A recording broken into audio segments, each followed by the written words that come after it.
Preste atenção nessa notícia que eu vou trazer para vocês agora. Flávio Dino, ministro do STF, passa o trator em cima da Câmara dos Deputados, passa o trator no Congresso Nacional e praticamente enterra emendas parlamentares nesse ano de 2024, nessa reta final.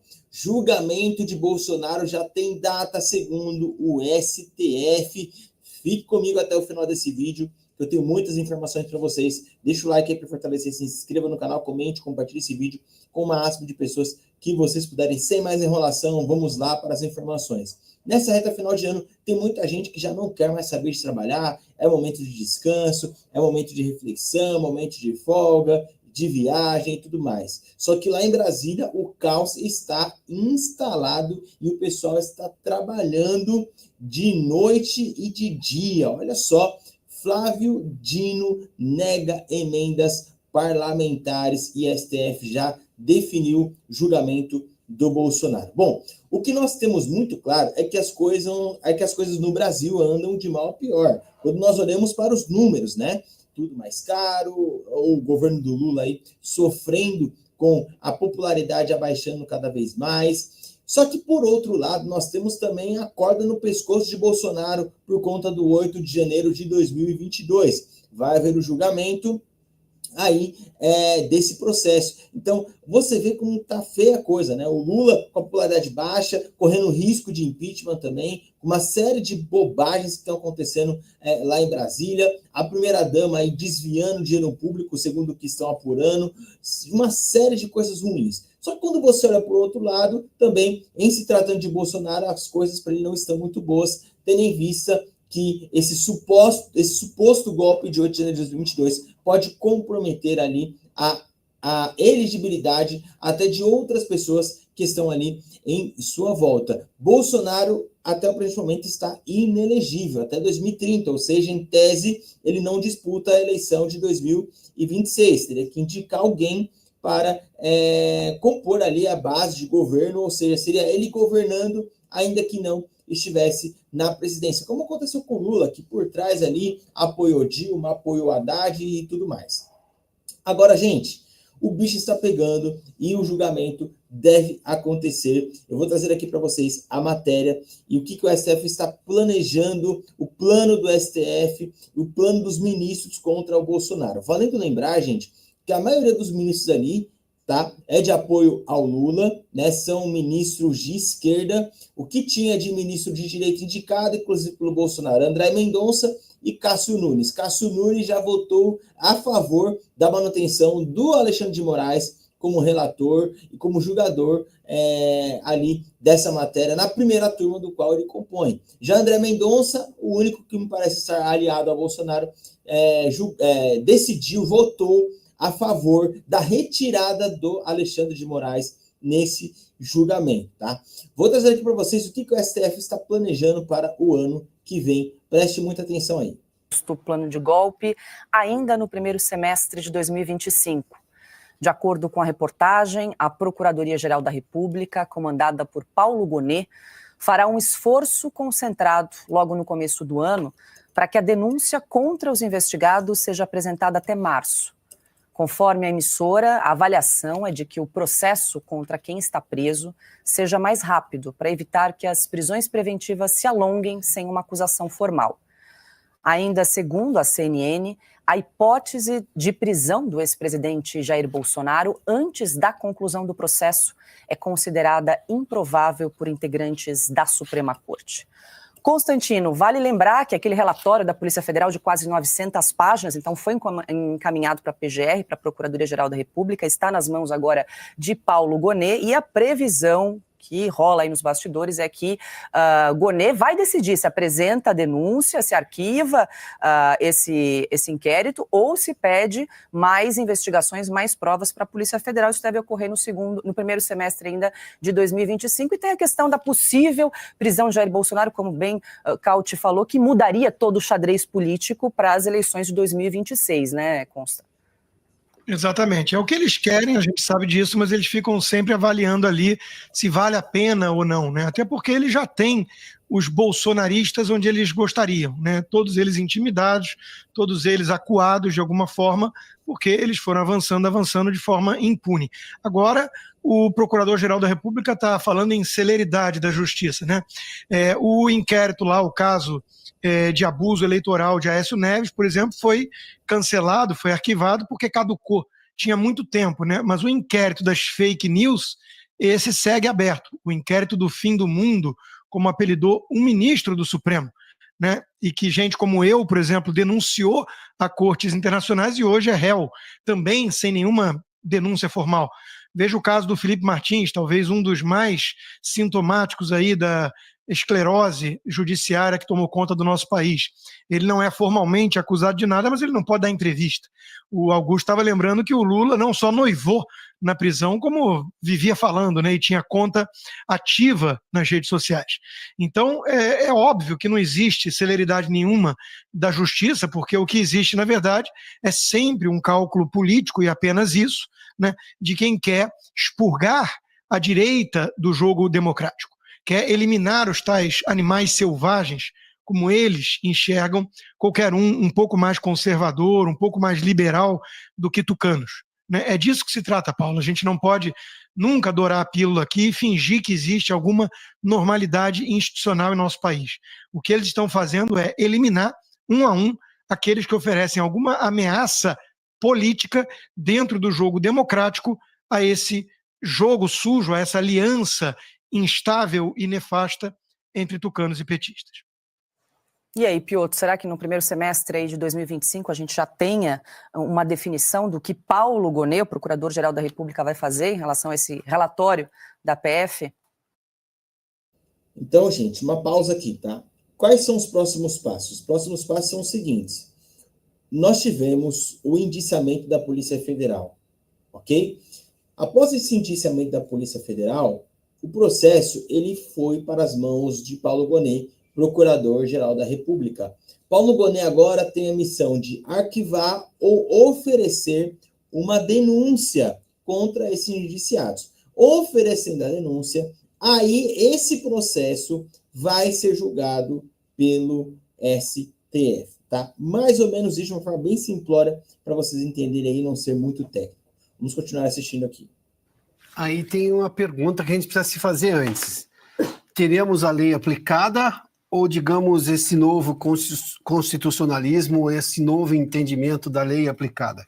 Porque, veja só, segundo a emissora aí, a avaliação é que o processo contra os que já estão presos seja mais rápido para evitar que as prisões preventivas se alonguem sem uma acusação formal.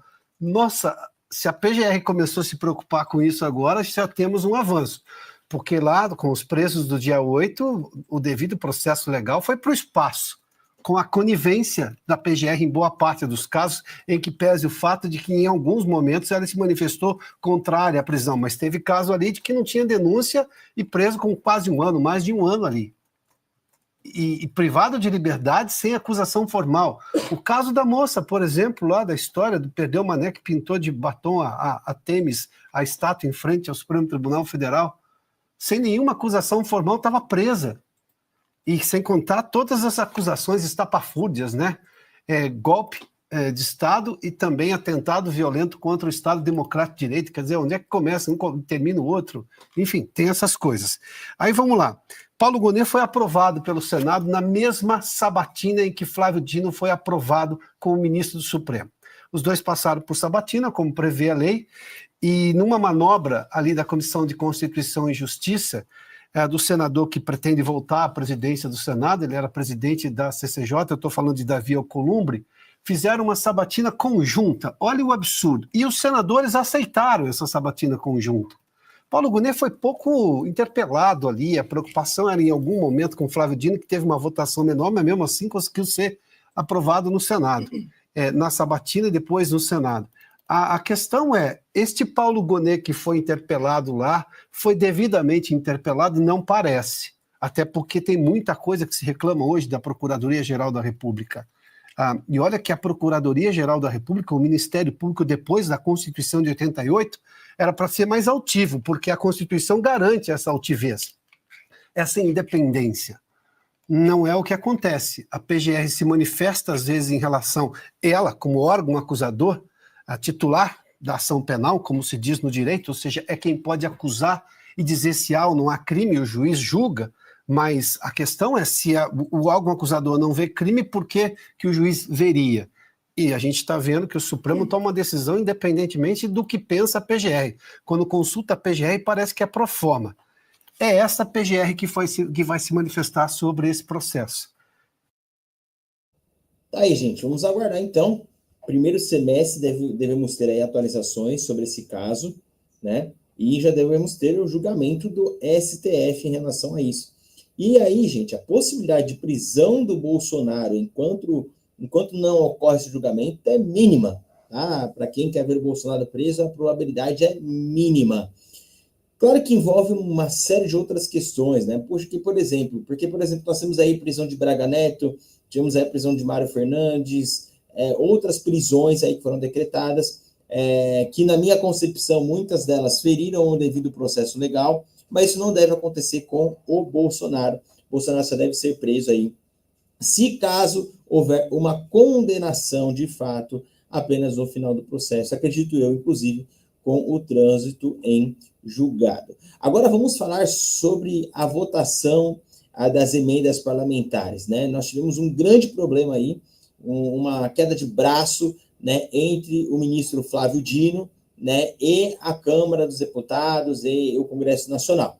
Flávio Dino negou aí a concessão das emendas parlamentares. E aí houve uma grande discussão, uma grande briga, né, um grande conflito instalado entre o STF e o Congresso Nacional. Só que, olha só, a Flávio Dino não abriu mão da decisão e manteve o bloqueio das emendas parlamentares e cobra informações da Câmara dos Deputados. Ou seja, deu ruim mesmo para os deputados que queriam aí as emendas parlamentares autorizadas, né? Só que isso não aconteceu. Vamos ver a reportagem aqui da CNN. Luísa Martins, estou olhando para baixo porque tem breaking news. Já tem a resposta de Flávio Dino. Foi célere, porque a resposta foi entregue pelo Arthur Lira, pela presidência da Câmara dos Deputados, hoje pela manhã. E em menos de 4 horas, Flávio Dino já respondeu. Qual foi a resposta de Flávio Dino aos documentos apresentados pela Câmara dos Deputados? Vamos lá, Uribe, boa tarde para você, todos que estão conosco aqui no Bastidores. Uribe, uma resposta novamente em termos bastante duros por parte do ministro Flávio Dino. Ele manteve o bloqueio, pediu novas informações, na verdade pediu que a Câmara explique coisas que na avaliação do ministro ainda não foram 100% esclarecidas e que precisam aí de mais detalhamento. E aí o ministro Dino, não sei se a gente já tem, gente, a tela, a página para espelhar, mas a gente pode colocar ali na página 5, o fim da decisão é bastante relevante, porque o ministro Dino fala que desde agosto desse ano o STF tenta viabilizar a plena execução orçamentária e financeira com a efetiva entrega de bens e serviços à sociedade, mas aproxima-se o final do ano financeiro sem que a Câmara dos Deputados forneça as informações imprescindíveis, insistindo em interpretações incompatíveis com os princípios constitucionais da transparência e da rastreabilidade, imperativos para regular a aplicação de recursos públicos. Então, aí segue o ministro Flávio Dino. Caso a Câmara dos Deputados deseje manter ou viabilizar os empenhos das emendas de comissão relativas ao ano de 2024, deverá responder objetivamente aos questionamentos até às 20 horas de hoje, dia 27 de dezembro, bem como juntar as atas comprobatórias da aprovação das indicações das referidas emendas, caso elas existam. E aí, por que o ministro Dino fala em responder objetivamente questionamentos acima indicados? Porque logo acima, o ministro Dino fala que as emendas do presidente da casa ou do presidente da comissão, de líderes partidários e da mesa da Casa Legislativa não existem na Constituição e nas leis e que, lamentavelmente, na petição, um pouquinho mais para cima, isso, aí, Lamentavelmente, aí no item 9, na petição de hoje, protocolada pela Câmara, não emergem as informações essenciais que serão novamente requisitadas em forma de questionário para facilitar a resposta. Então, isso, até aquele tom típico ali, né, do ministro Flávio Dino, tentando aí ver se, colocando de uma forma mais objetiva as perguntas que devem ser respondidas, se a Câmara dá uma resposta que seja satisfatória, né, em relação ao que deseja o ministro Flávio Dino, ao que determina o ministro Flávio Dino, na verdade, neste momento.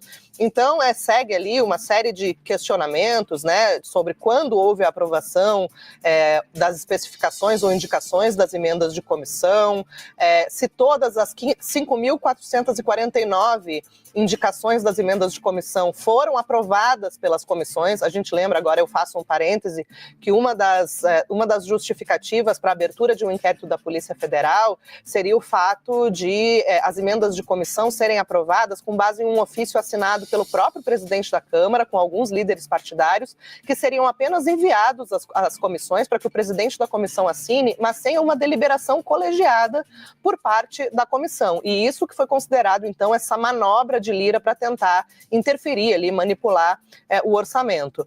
E aí o ministro Flávio Dino também pede, existem especificações de emendas de comissão que não foram aprovadas pelas comissões. Se não foram aprovadas, quem aprovou? Aí segue o ministro Flávio Dino, né? O que consta na tabela de especificações ou indicações das emendas de comissão como nova indicação, isso foi formulado por quem? Foi aprovado em qual instância? Os senhores líderes, o presidente da comissão, a comissão? Qual o preceito da resolução do Congresso Nacional embasa esse ofício de Lira com os líderes? Há outro normativo que legitima o ofício? Se sim, em qual artigo e quando foi publicado? Então o ministro faz esses questionamentos, são 4 itens de questionamentos, mas cada um tem até mais de uma pergunta a ser respondida. E tudo isso deve ser respondido até às 20 horas de hoje. É um prazo aí, um novo prazo para que haja espaço ali para que Lira envie novamente uma resposta ao Supremo Tribunal Federal sob pena de manter esses recursos bloqueados e aí, como diz o ministro Flávio Dino, encerrar o ano financeiro de 2024 sem essas definições, Uribe. Não, só para concluir, essa decisão foi divulgada há pouquíssimos minutos, então agora é ver como que o presidente da Câmara vai lidar com isso, se vai haver uma nova reunião com o presidente Lula, por exemplo, aos moldes de ontem, como que a Câmara dos Deputados vai fazer para enviar uma resposta que esteja a contento na avaliação das determinações do ministro Flávio Dino. Já entrei em contato. Pois é, gente, são muitas respostas que a Câmara dos Deputados vai ter que dar para o Flávio Dino, se eles quiserem, de fato, que essas emendas parlamentares sejam aprovadas. Senão, vai dar ruim. Vai dar muito ruim e eu vou mantendo vocês atualizados a respeito disso. E olha, realmente, tem que ter transparência nessas emendas parlamentares aí. A Câmara precisa se manifestar, precisa dar as devidas respostas e vamos aguardar para ver o que vai acontecer. O ano nem acabou, né? E já temos aí várias buchas, vários BOs para o ano de 2025. Deixa o seu like, compartilha esse vídeo e me segue se você não me segue aqui ainda. Um beijo no coração, até nosso próximo encontro. Um abraço, tchau, tchau.